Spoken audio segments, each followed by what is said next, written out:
मच्छर इसको भगाया जा सकता है, लेकिन मत्सर को भगाया नहीं जा सकता है। स्पष्टीकरण है निर्मत्सराणाम सताम, निर्मत्सराणाम, इससे दूर होने का एक ही उपाय है। वो क्या है?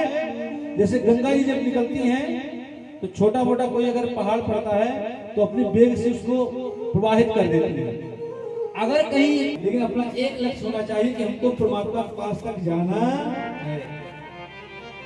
और फिर भैया तापत्रयोर मूलनम, तीनों प्रकार के तापों का उन्मूलन करने वाला है। निर्मत्सराणाम सताम। अब तीन ताप, दैहिक दैविक भौतिक तापा, दैहिक दैविक भौतिक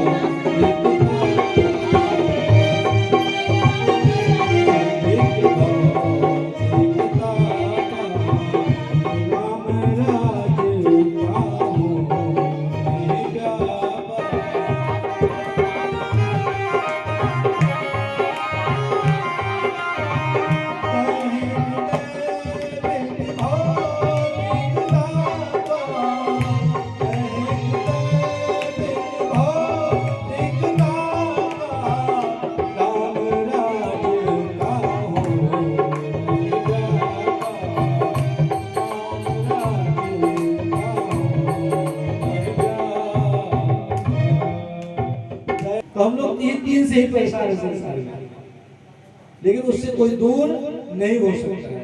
अब होगा कौन? जो भगवान का आश्रय लिया होगा वही वहां दूर हो सकता है। बोले फिर बोले बड़ा सुंदर वर्णन करते हैं। दूसरा बात बोलते महाराज, शास्त्रों के श्रवण की इच्छा परमात्मा के हृदय में आकर बढ़ जाता है। जो परमात्मा को अपने हृदय में मान लेते हैं तो परमात्मा हमारे अंदर में कैद हो जाता है। निगम कल्प करोड़ गल्पम फलम सुख मुखारिमतंगसेयतम पिबत भागवतो रसमालयो मोरो रसिका भगवाता। निगम कल्प तरोर गलितम फलम, बोले भैया क्या है? बोले ये निगम कल्प तरोर गलितम फलम, पका हुआ फल है, इसमें छिलका गुठली कुछ नहीं है, केवल रस ही रस है। क्या है? केवल रस ही रस है।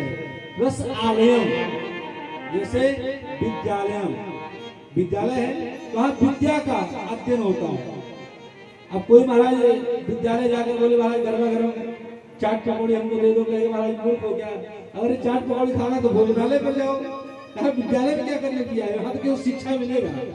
विद्यालय, भोजनालय, पुस्तकालय, ऐसे संसार ये दुखालय है।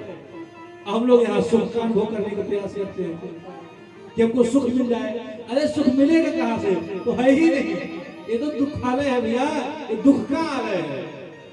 यहाँ सुख मिलने वाला नहीं है और हम यहाँ पर सुख की खोज करते हैं, लेकिन सुख हमको मिलता नहीं है। पूरे जीवन पर्यंत खोज ही करते रह जाते, फिर भी सुख हमको मिलता नहीं है। बोले फिर क्या करें? बोले भैया बड़ा सुंदर है। बोले निगम कल्प तरोर गलितम फलम, जो वेद की वृक्षों से जो शाखाएं निकली उसकी जो पल्लवित फल है उसका रसास्वादन करने का आप प्रयास कीजिए। और जो हमको कर्ण पियो रस का हाल है और उसको पीना है। बोले भैया सुखदेव भगवान यहाँ पीने की बात कर रहे हैं। अरे फल नहीं पिया जाता है, वो तो महाराज खाया जाता है। बोले ना, खाया वो जाता है जिसमें छिलका गुठली होती है, इसमें छिलका गुठली का नाम ही नहीं भैया, केवल रस ही रस है, गुठली तो है ही नहीं। इस कान सुनो और अपने जीवन में हृदयंगम करो, ये ऐसा रस है। पीने का मतलब हुआ अपने हृदय में धारण करो। बोले अच्छा, बोले इस फल में कुछ त्याज्य के लिए कोई वस्तुएं नहीं है, कोई त्यागने के लिए वस्तुएं यहाँ पर नहीं है। यहाँ पर जितनी देर बैठे रहे शांति का स्वरूप दें, ये आप लोगों की व्यवस्था बना रखी है। अगर यहाँ पर भी महाराज दिनचर्या लकड़ी की चर्चा करना और धीरे से साइड हो जाएंगे। यहाँ तो हमारे अवस्थी जी बैठे बस वही पर जाते हैं, उनको आनंद आए, हम उनको सुनाए, बात खत्म हो गया। जय श्री सीताराम।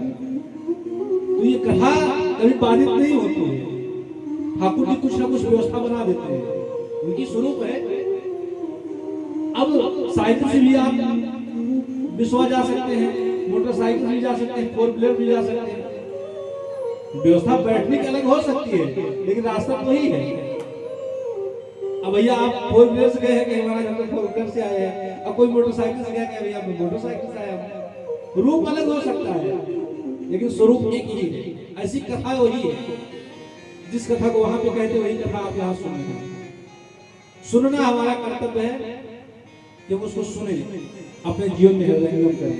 बोले दूसरा कहते हैं, नैम से निमस क्षेत्र विषया सोनका दया सत्यम स्वर्गाय लोकाय सहस्र सम्मासत।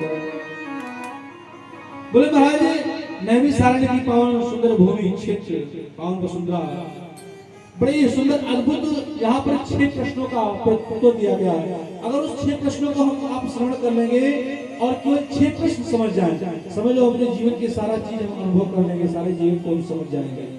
अब 6 प्रश्न कौन कौन सा है, बड़ा सुंदर वर्णन करते हैं। पहला प्रश्न, मानव के लिए परम धर्म क्या है? क्या प्रातःकालीन 4 बजे उठना मानव के लिए धर्म है, अथवा मंदिर में सुबह शाम पूजा करना धर्म है, अथवा 4 पहर में आरती करना धर्म है? मानव का धर्म क्या है? दूसरा प्रश्न मन में ये होता है कि जब हम पूजा करने जाते हैं तो देवता अनेक हैं, कोई कहता है हनुमान जी श्रेष्ठ है, कोई कहता है दुर्गा जी श्रेष्ठ है, कोई कहते हैं भैया राम जी श्रेष्ठ है, कोई कहता है हनुमान जी श्रेष्ठ है। तो मैं किसकी पूजा करूं किसकी ना करूं? दूसरा प्रश्न ये है। तीसरा प्रश्न, वेद में परमात्मा का नाम अजन्मा है और वेद कहते हैं भगवान कभी जन्म नहीं लेते हैं। ये कहां की लीला है? अगर वो अजन्मा है तो जन्म कैसे लिया? कैसे राजा दशरथ का पुत्र बनकर राम आया और कैसे यशोदा मैया का लाला बनकर कृष्ण आया? ये क्या लीला है? बोले अच्छा। चौथा प्रश्न, भगवान के अवतार कितने होते हैं? कोई कहते हैं हरि अनंत हरि कथा अनंता, कोई स्वाद के लिए है, लेकिन पेट के किससे भरेगा? रोटी सब्जी दाल चावल से। तो हमको जिससे हमको पेट भरना है, जो हमको सार है वो हमको मिल रहा है, ज्यादा बताने की आवश्यकता नहीं है। बोले फिर छठवां प्रश्न है, भगवान जब अपनी लीला संपन्न करके आए तो भगवान श्री कृष्ण कहाँ गए? किस स्वरूप में प्रतिष्ठित हुए, किस स्वरूप में उपस्थित हुए? धर्म संस्थापनार्थाय संभवामि युगे युगे, भगवान कहाँ गए? हर युग में जब अवतार लेते हैं ये जाते कहाँ? इसीलिए कहा गया तेनेम वांगमयी मूर्ति प्रत्यक्षाम वर्तते हरे। साक्षात कृष्ण स्वरूप में विराजमान श्रीमद् भागवत महापुराण है, जिनका चिंतन मनन स्मरण और दर्शन करने से हमारा जीवन परम मंगलमय हो जाता है। अभी आप प्रश्नों का बड़े ध्यान से उत्तर सुनेंगे।